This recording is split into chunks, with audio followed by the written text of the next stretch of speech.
Preparamos para hoy una entrevista particular. Fede estuvo en contacto. Cuente usted, por favor, cuente usted. Sí, venimos hablando de coyuntura, me parece que este tema siempre está en coyuntura, que es el tema de las sustancias y de las adicciones y del consumo en sí. Entonces me parecía muy pertinente invitar a charlar a nuestro entrevistado del día de hoy, que es Carlos Damín, que es jefe de toxicología del Fernández y titular de cátedra de la materia toxicología en la Facultad de Medicina de la Universidad de Buenos Aires. No sé si lo dije, no importa. ¿Qué tal, Carlos? ¿Nos escuchás? Acá estoy, ¿cómo les va a ustedes? Bienvenido al Gremio Ataca. Tremenda presentación, Bueno, dice Fede. Espectacular. muchas gracias. Se acordó todo. Me acordé de todo, bueno, los conocemos con Carlos, así que si no me acordaba de todo, me lo iba a recriminar seguro después en alguna cena, ¿no, Carlitos? Pero estuvo perfecto, Fede. ¿Viste? Bueno, Carlitos, ¿cómo te va? Primero, y empezar, digamos, preguntándote un poquito por cómo ves la situación actual del consumo de sustancias en Argentina y cuáles son las sustancias que vos crees que son más peligrosas y más se están consumiendo, por así decirlo. Bueno, la verdad que como veo la situación, la veo complicada sobre todo en el grupo etario más chico, en el grupo en edad escolar, y eso es lo que nos marca la última estadística que produjo Cedronar, que hizo un análisis durante todo el año 2016, y en el primer semestre del 2017 hizo el análisis y nos lo mostró, y la verdad que nos quedamos muy preocupados porque en los últimos 7 años se triplicó el consumo de marihuana en la edad escolar, por ejemplo, en el grupo de 12 a 17 años, Claro. Aumentó casi un 50% el consumo de alcohol en este mismo grupo. Y ha bajado mucho la edad de inicio del alcohol y lo tenemos ubicado en los 13 años. Hoy los chicos terminan la escuela primaria y festejan con alcohol, y esto realmente es extremadamente peligroso, no solo porque un chico de 13 años no puede tomar alcohol, sino porque produce un daño neurológico que realmente va a ser un precio muy alto el que va a pagar. Por lo que la verdad es que nos preocupa mucho porque estamos empeorando claramente año a año y no estamos viendo nada que cambie, por lo que, bueno, no entendemos por qué pensar que esto va a mejorar. Claro. Con relación a las sustancias que vos me preguntabas, y bueno, a mí la que más me preocupa es el alcohol. Si bien es cierto que es frecuente que a la gente le preocupen más las ilegales, se nos enferman y mueren muchas más personas por sustancias legales que por ilegales. Por lo que el alcohol claramente para nosotros es un problema grave, en la mala utilización de un grupo muy grande de medicamentos, los tranquilizantes, ansiolíticos, que también son sustancias que alteran el estado de conciencia y que la gente usa indiscriminadamente, y las sintéticas son el otro grupo que me parece que viene en aumento, están generando muchos problemas, se las subestiman, y bueno, básicamente son esas tres que me parece que son peligrosas. Claro, justamente la diferenciación que vos haces, a mí se me viene como a la cabeza pensar, tiene una relación con los factores socioeconómicos, ¿no? Estas diferentes consumos de sustancias, ¿no? Sí, claramente hay una conexión con la situación económica. Las sustancias sintéticas, por ejemplo, son sustancias que frente a situaciones de crisis frecuentemente bajan un poco en el consumo. El alcohol sube mucho, los ansiolíticos suben mucho en situaciones de crisis, y la cocaína no. La cocaína es una sustancia que viene estabilizada en el consumo hace bastante tiempo, que no ha aumentado su consumo, sino que se mantiene estable en el porcentaje poblacional que la consume, y claramente sí deberíamos mencionar que la marihuana ha aumentado mucho por esta banalización también que se hace y la confusión que se suele hacer entre lo que es el consumo de marihuana y el cannabis medicinal, ¿no? Que bueno, hace pensar que el consumo de marihuana entonces no es malo o no es tan malo si pudiera provocar un medicamento, y la verdad que no tiene absolutamente nada que ver una cosa con la otra, y sí es muy dañino. ¿Cómo te va, Carlos? Franco, acá del Gremio Ataca. ¿Qué tal, Franco? Tengo una pregunta. ¿Vos considerás que es positiva la gestión del Ministerio de Seguridad en esto que domina la guerra contra las drogas? No, francamente no lo es. Esto no lo es, lo he planteado en los ámbitos donde tengo que por ahí tengo exceso y la verdad es que creo que no lo es.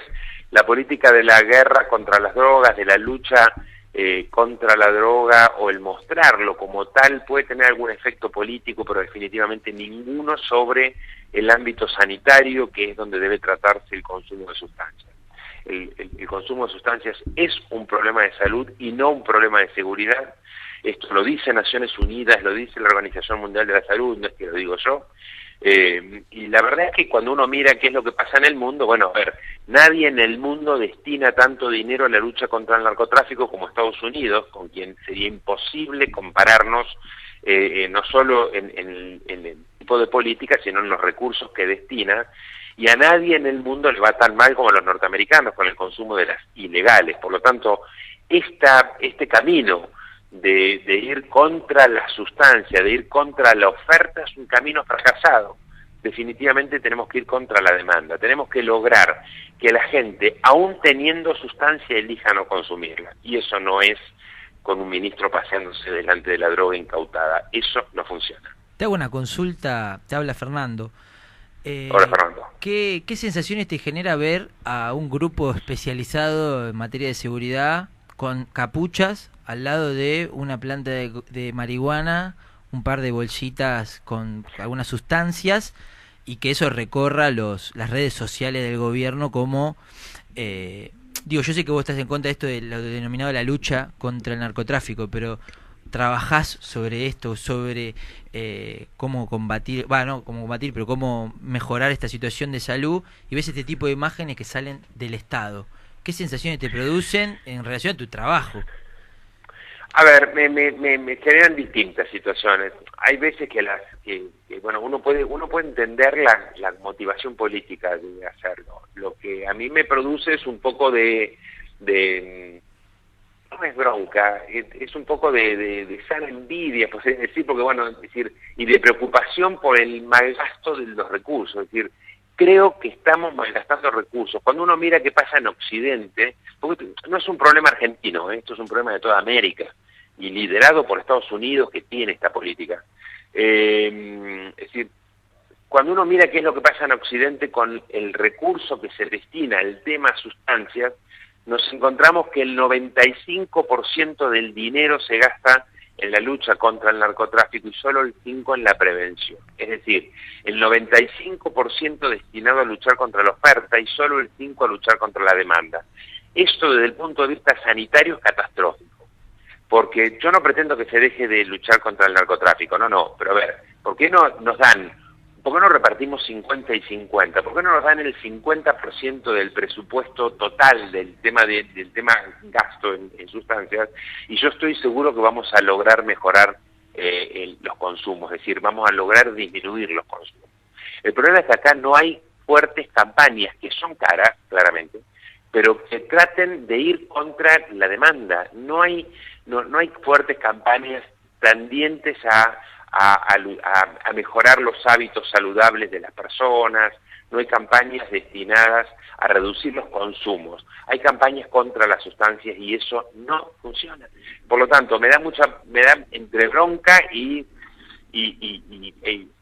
lástima ver que se malgastan recursos por un lado en lugar de poder utilizarlos de mejor manera.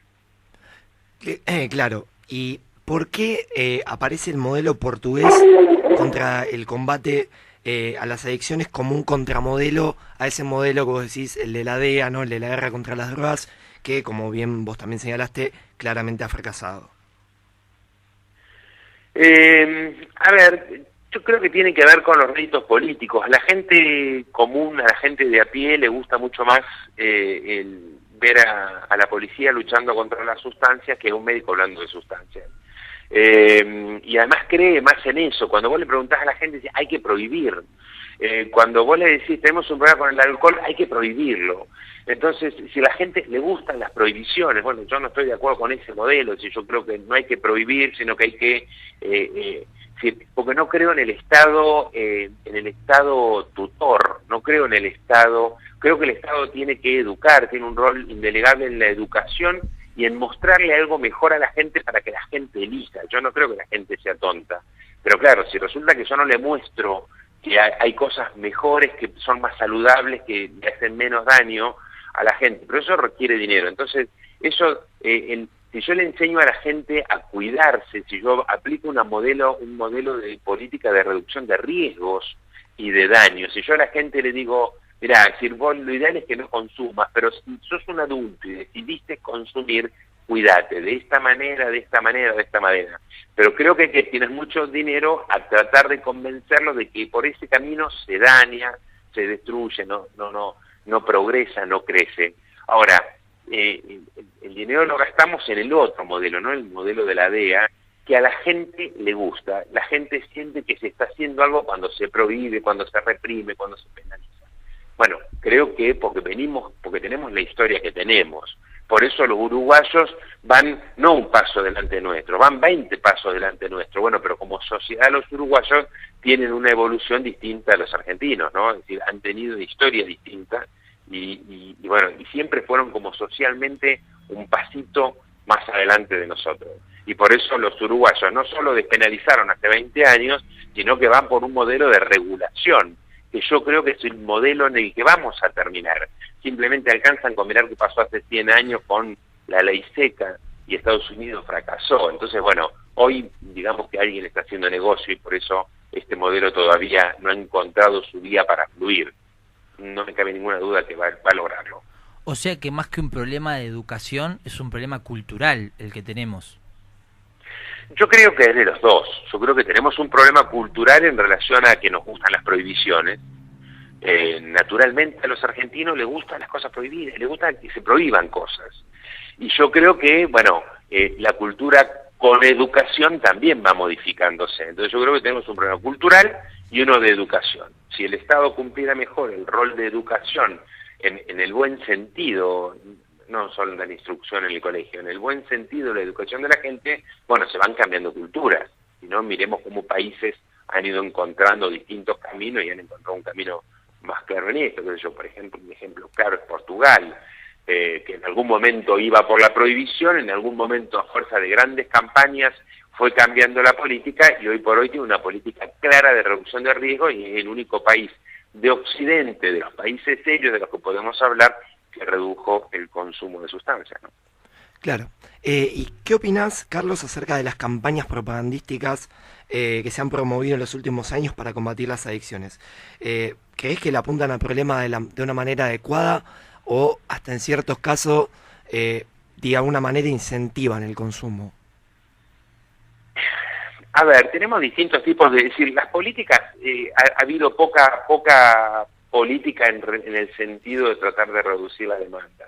Y las que no son campañas y que han tendido que se han equivocado, ¿no? Es decir, hoy por hoy mostrarle a alguien estas evoluciones de un cuerpo humano, de una cara, como evoluciona a lo largo del tiempo con el consumo de drogas y uno ve cómo se va deteriorando, la verdad que no resulta. Cuando uno ve las fotos que le ponen a los atados de cigarrillo pretendiendo que alguien deje de fumar por las fotos esas, bueno, la verdad que no, han demostrado que no camina, eso no funciona. Ahora, me parece que ha empezado a haber algún tipo de política de reducción de riesgos, me parece que tenemos que ser claros en algunas cosas, pero que nos cuesta mucho porque políticamente nos cuesta. Hace poco el presidente de la Nación había hecho una propuesta de que iba a aumentar los impuestos en las bebidas alcohólicas y todos nos pusimos muy contentos porque esto es una recomendación de la Organización Mundial de la Salud que tiene 30 años.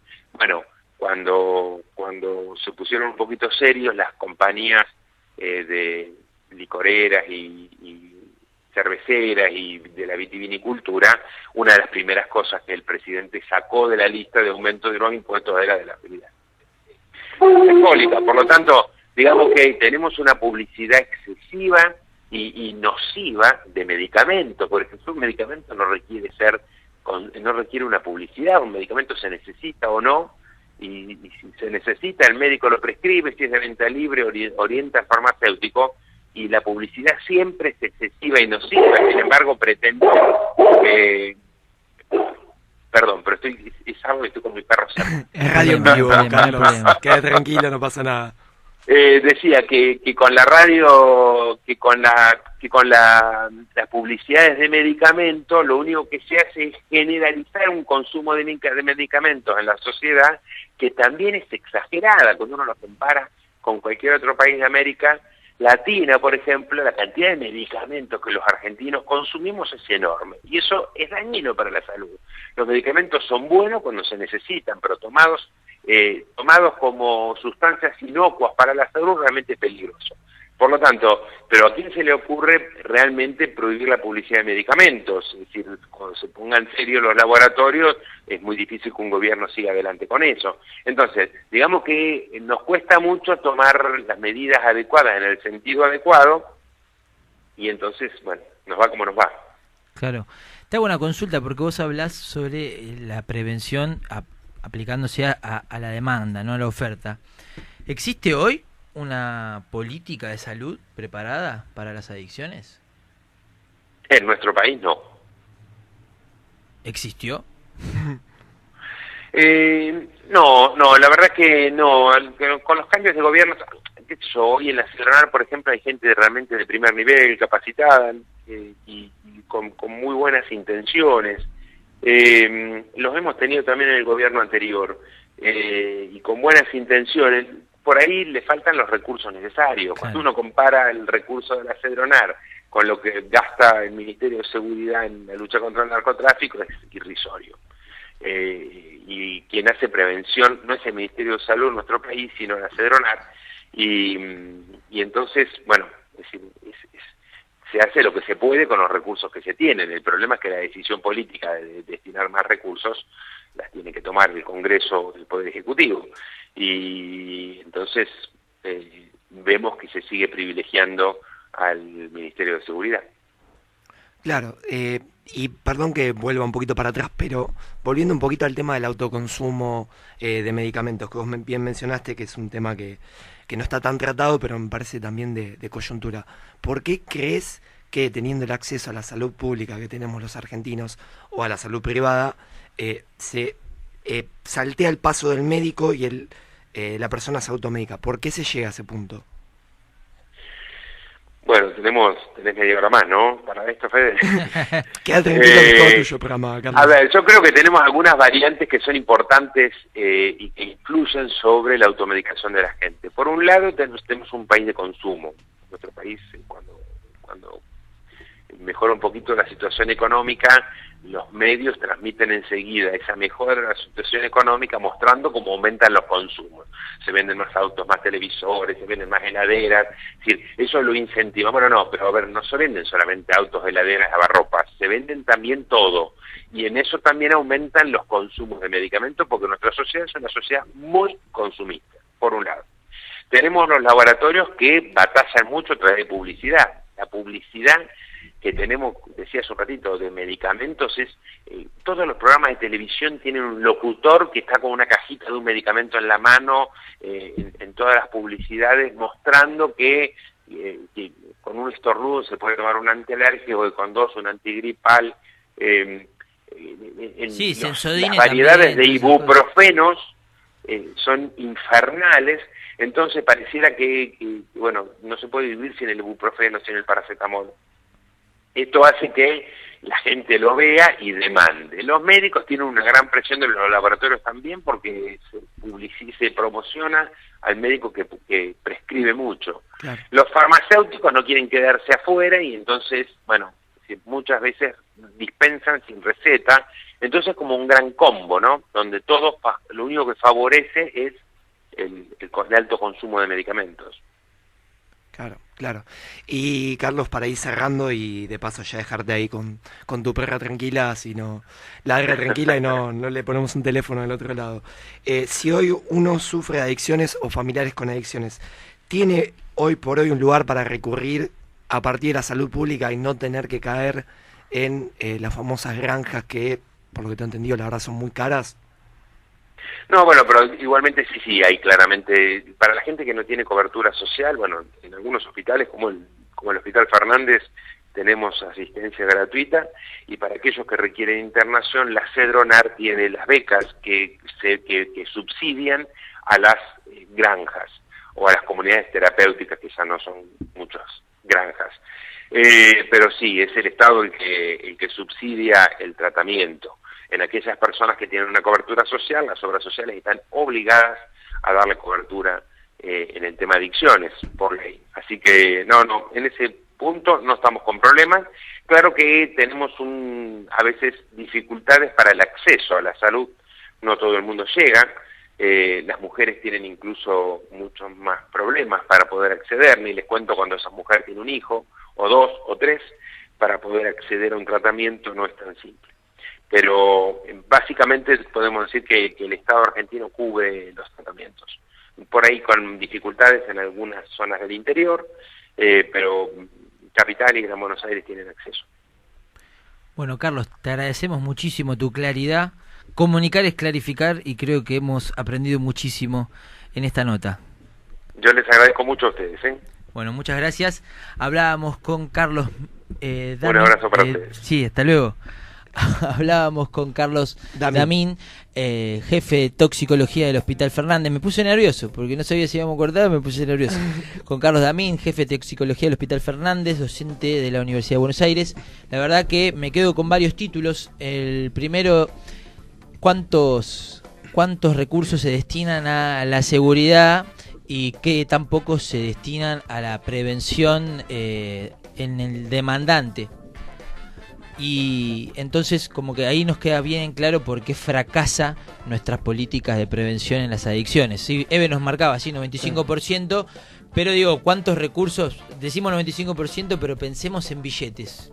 ¿Cuántos billetes se destinarán al encapuchado que agarró una planta de marihuana y se sacó una foto para el Twitter del Ministerio de Seguridad? ¿Y dónde quedó esa planta de marihuana? ¿Dónde quedó esa planta? ¿Dónde quedaron las 530 toneladas de marihuana que incautaron en la provincia de Buenos Aires? ¿Y cuánto dinero, cuántos billetes se ponen arriba de la mesa de aquellos que tienen que prevenir las adicciones, que aquellos que tienen que curar, que tienen que acompañar a las personas que están en una situación de adicción y que te pueden recuperar?